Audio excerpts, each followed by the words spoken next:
Hello friends, स्वागत है आपका स्टडी विथ गोलू चैनल में। तो फ्रेंड्स, आज हम वैदिक साहित्य के बारे में देखेंगे। तो फ्रेंड्स, जो आप वीडियो को आप लोग पूरा देखिएगा, क्योंकि आप लोग वीडियो को पूरा नहीं देख रहे हैं। अगर आप लोग वीडियो को पूरा नहीं देखिएगा तो फ्रेंड्स, इसमें प्रॉब्लम आप लोग को ही होगा, क्योंकि आप लोग समझ नहीं पाइएगा। हम क्योंकि हर चीज़ को बहुत ही डेप्थ में पढ़ाई कर रहे हैं, और अगर आपको इसमें कुछ भी प्रॉब्लम आए तो आप मैसेज के थ्रू बता दीजिएगा, तो हम उसमें अमेंडमेंट कर लेंगे। तो ठीक है, तो चलते हैं अपने विषय वस्तु की ओर। आज हम लोग वैदिक साहित्य के बारे में देख रहे हैं फ्रेंड्स। वैदिक साहित्य में 4 वेद हैं और चारों वेदों के ब्राह्मण ग्रंथ हैं। फ्रेंड्स, वैदिक साहित्य में 4 वेद हैं और चारों वेद के अलग अलग ब्राह्मण ग्रंथ हैं। वेद को समझने के लिए आपको पहले इन ब्राह्मण ग्रंथ को समझना पड़ेगा, तभी आपको वेद समझ में आएगा। वैदिक साहित्य प्रारंभ में लिखा नहीं गया, यह ऋषियों द्वारा सुन सुनाकर कई पीढ़ियों तक चलता रहा, इसलिए वैदिक साहित्य को श्रुति कहा गया है।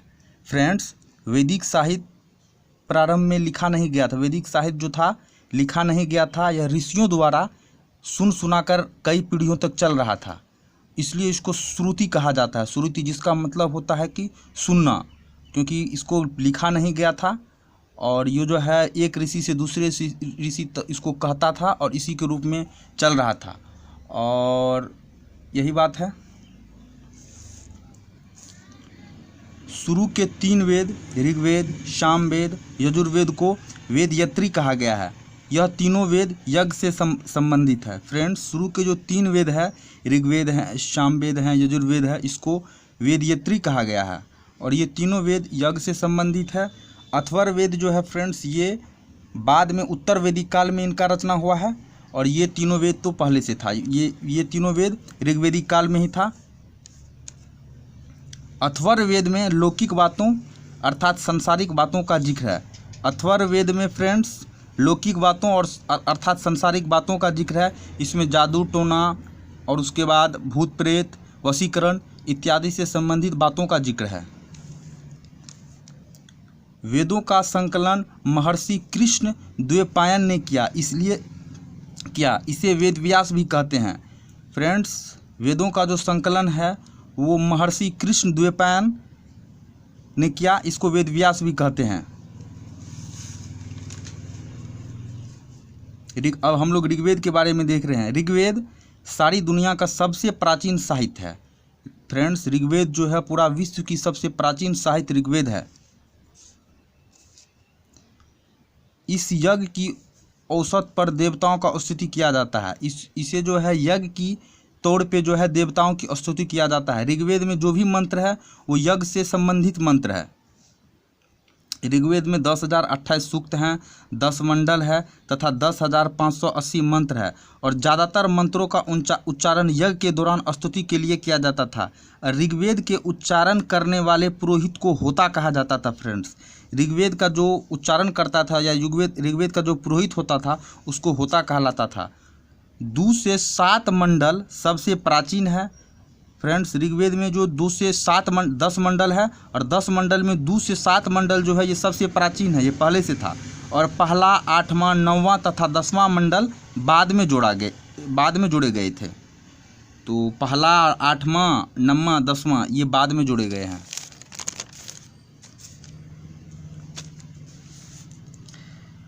गायत्री मंत्र ऋग्वेद के 3रे मंडल में है। गायत्री मंत्र जो है फ्रेंड्स ऋग्वेद के 3रे मंडल में है, और 9वें मंडल में पूरी तरह सोम देवता को समर्पित है, और 9वां मंडल जो है ये सोम देवता को समर्पित है। और 10वें मंडल में पुरुष सूक्त में वर्णों की देवीय शक्ति का सिद्धांत है, और 10वां मंडल जो है इसमें पुरुष सूक्त में इसमें जो वर्ण है, जो ब्राह्मण, वैश्य, शूद्र इत्यादि का जिक्र है, ये 10वां मंडल में किया गया है। अब हम लोग सामवेद के बारे में देख रहे हैं। ऋग्वेद में यज्ञ के दौरान गाए जाने वाले गीत को सामवेद कहते थे। फ्रेंड्स, ये जो तीनों वेद है, ऋग्वेद, सामवेद, यजुर्वेद, ये यज्ञ से संबंधित है। ऋग्वेद में यज्ञ के दौरान किए जाने वाले मंत्र का उल्लेख था, और सामवेद जो है फ्रेंड्स इसमें यज्ञ के दौरान गाए जाने वाले गीत का उल्लेख है। तो सामवेद का गायन करने वाले पुरोहित को उद्गाता कहते थे। इसमें 7549 मंत्र है। सामवेद को भारतीय संगीत का प्रारंभ माना जाता है क्योंकि सप्त स्वर सारे गामा का उल्लेख सामवेद से ही मिलता है। फ्रेंड्स, सामवेद को भारतीय संगीत का प्रारंभ माना जाता है क्योंकि जो हमारे सप्त स्वर हैं जिससे संगीत की उत्पत्ति हुई है, सारे गामा इत्यादि, ये सब का उल्लेख सामवेद में मिलता है। अब हम लोग यजुर्वेद को देख रहे हैं। यजुर्वेद में यज्ञ के दौरान किए गए कर्मकांडों का उल्लेख है। फ्रेंड्स, यजुर्वेद में जो है यज्ञ के दौरान क्या चीज़ होना चाहिए, इसका जो कर्मकांड है उसका उल्लेख किया गया है। जैसे उदाहरण के तौर पे हम लोग देख रहे हैं यज्ञ की लंबाई कितनी होनी चाहिए, पंचामित्र में क्या होनी चाहिए, यज्ञ में कौन कौन सी चीज़ रखा जाएगा।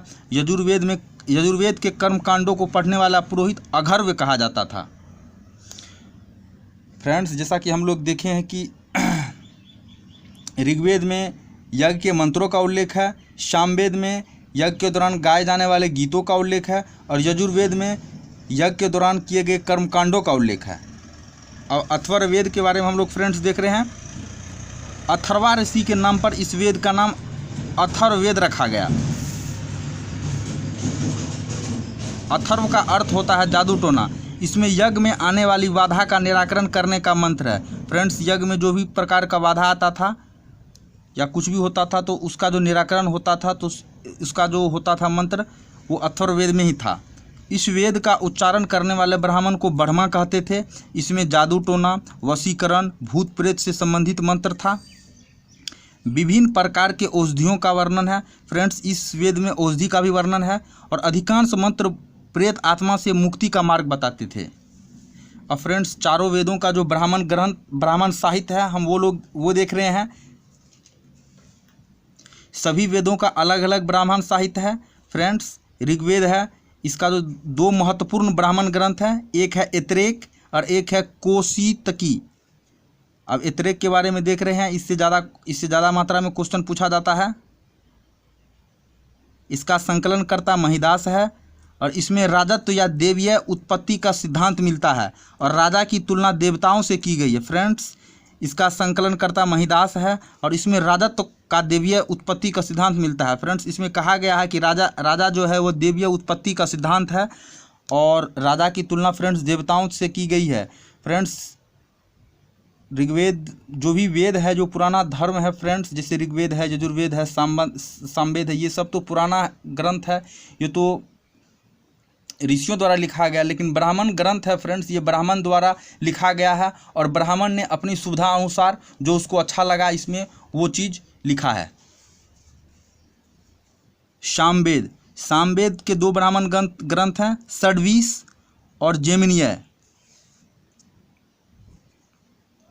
यजुर्वेद के ब्राह्मण ग्रंथ शतपथ ब्राह्मण है और तैत्तिरीय ब्राह्मण है। और अथर्ववेद का जो ब्राह्मण ग्रंथ है, इसका केवल एक ही ब्राह्मण ग्रंथ है जिसका नाम है गोपद ब्राह्मण। तो फ्रेंड्स, आज हम लोग का वैदिक साहित्य जो था वो खत्म हो गया है और हम लोग अब अगले दिन जो है उत्तर वैदिक काल के बारे में देखेंगे। तो फ्रेंड्स, आप लोग वीडियो को शेयर कीजिएगा और चैनल को सब्सक्राइब कीजिएगा और अपने दोस्तों से बताइएगा। फ्रेंड्स, हम देख रहे थे कल व्यू में तो इसमें पता चल रहा था कि बहुत लोग 40 से 50% लोग हैं जो सब्सक्राइब नहीं किए हुए हैं। तो आप लोग से रिक्वेस्ट है कि आप लोग चैनल को सब्सक्राइब कर लीजिएगा, जिससे आने वाली नोटिफिकेशन की जानकारी आपको मिलती रहेगी। ठीक है friends, thank you so much.